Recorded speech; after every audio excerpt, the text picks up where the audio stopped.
ہمیشہ وہ مسند الیہ ہمیشہ وہ چیز ہوتی ہے کہ اس کے بارے میں کچھ بتایا جا رہا ہو. تو ظاہری بات ہے فعل کے بارے میں تو کچھ نہیں بتایا جا سکتا کہ مثلا یہ تو نہیں بتایا جا سکتا کہ کھانا کھانا کیسا ہوتا ہے اور دوڑنا کیسا ہوتا ہے, بیٹھنا کیسا ہوتا ہے, یہ نہیں. اب جس کے بارے میں بتایا جا رہا ہوتا ہے وہ اسمی ہوتا ہے. جیسے ابھی آپ نے 2 مثالیں پڑھیں, باغ وسیع ہے, کتاب خوبصورت ہے, یا فلاں طالب علم ذہین ہے, یا کمرہ بڑا ہے, میرا گھر دور ہے. جو یہ جتنی بھی مثالیں ہوں گی اس میں آپ دیکھیں گے کہ مسند الیہ اسم ہے, کیونکہ اسم وہ ایک ذات, ایک کسی چیز کا نام ہے, کسی شخص کا نام ہوگا, تو ظاہری بات ہے اسی کے بارے میں خبر دینی ہے. تو اسم ہوتا ہے.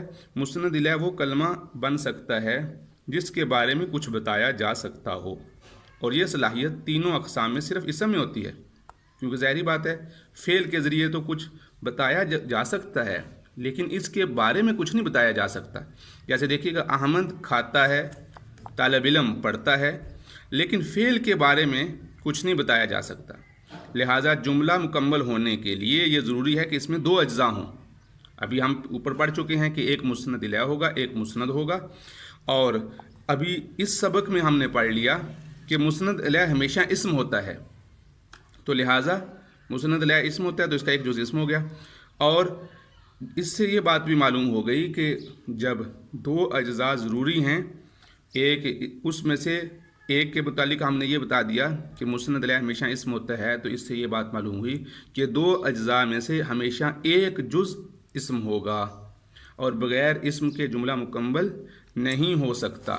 جی دیکھیے گا آگے, جب تک مسند, اور جب کہ مسند کبھی فعل بھی ہوتا ہے اور کبھی اسم بھی ہوتا ہے, لیکن حرف کبھی بھی نہیں ہو سکتا. ہاں البتہ حرف نہ تو مسند الیہ بن سکتا ہے اور نہ مسند بن سکتا ہے. اردو میں بھی اب مثال پڑھی آپ نے کہ جیسے دیکھیے ہم نے ابھی مثال پڑھی تھی کہ احمد طالب علم ہے. اب ہے یہ حرف ہے, میرا گھر دور ہے, میرے گھر کی طرف آؤ کی یہ حرف ہے. تو یہ جو حروف ہوتے ہیں یہ تو نہ تو مسند بن سکتے ہیں نہ مسند الیہ بن سکتے ہیں. ہاں اس تفصیل سے یہ بات معلوم ہو گئی کہ جملہ میں کم سے کم 2 اجزاء ہوتے ہیں لازمی. یہ ہم نے شروع میں پڑھا تھا, مرکب تام اور مرکب ناقص میں پڑھ لیا تھا کہ 2 اجزاء لازمی ہیں. پھر جب یہ ہم نے پڑھ لیا کہ ایک جز اسم ہے, دوسرا کبھی اسم بھی ہو سکتا ہے, فعل ہو سکتا ہے, تو اس سے یہ بات بھی سمجھ آ گئی کہ دونوں اسم بھی ہو سکتے ہیں اور ایک اسم اور ایک فعل بھی ہو سکتا ہے. یہ بات بھی اس سے واضح ہو گئی. تو اب یہ بات اس سے واضح ہوئی کہ کبھی ایک اسم ہو سکتا ہے اور فعل بھی ہو سکتا ہے. تو القاعدۃ المتعلقۃ بالجملۃ المفیدہ, یعنی جملہ مفیدہ کے متعلق جو ایک قاعدہ اور ضابطہ ہے وہ مرکب جس کا مکمل مفہوم سمجھ آ جائے وہ جملہ مفیدہ اور کلام بھی کہلاتا ہے. مفیدہ کا معنی اس سے فائدہ حاصل کیا جا سکتا ہے, اس سے مخاطب کو فائدہ ہوتا ہے, کوئی خبر حاصل ہو جاتی ہے, اور اس کو کلام بھی کہتے ہیں. اور اس کی اقسام بھی ہم پیچھے پڑھ چکے ہیں کہ اس میں امر بھی ہو سکتا ہے, نہیں بھی ہو سکتی ہے, کوئی خواہش کا اظہار ہو سکتا ہے, کوئی خبر بھی ہو سکتی ہے.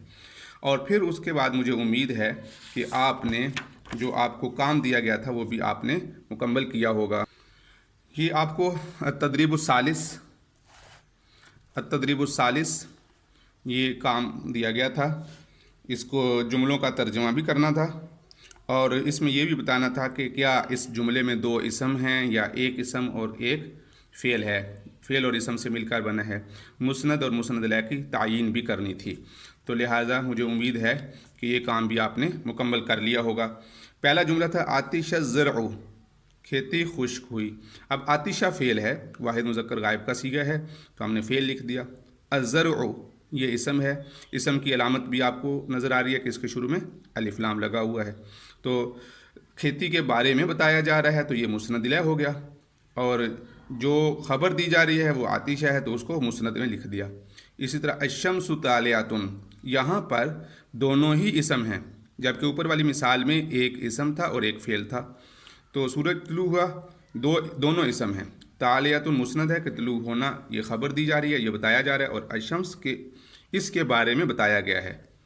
الورق ناعم, درخت کا پتا تر و تازہ ہے, یہ بھی دونوں اسم ہیں.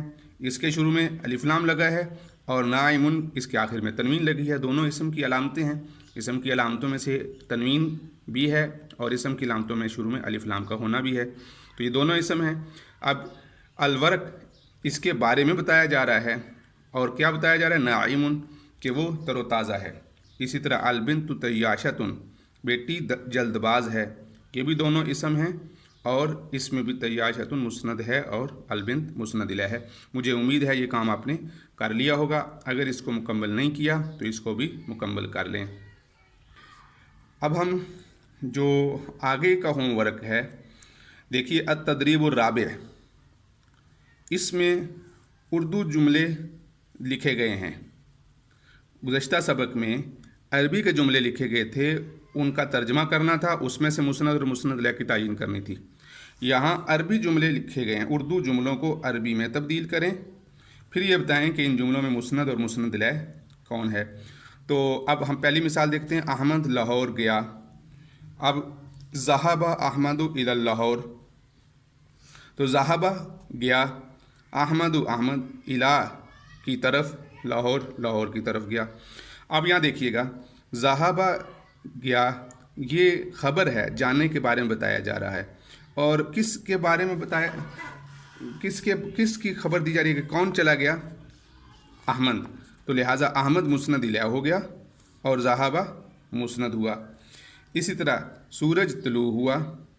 آپ نے جو نیچے الکلمات الجدیدہ دیے گئے ہیں ان میں سے سورج کی عربی بھی دیکھنی ہے اور طالعۃ طلوع ہونے کی بھی عربی دیکھنی ہے. یہ گزشتہ جملوں میں بھی گزرا ہے، وہاں بھی آپ دیکھ سکتے ہیں.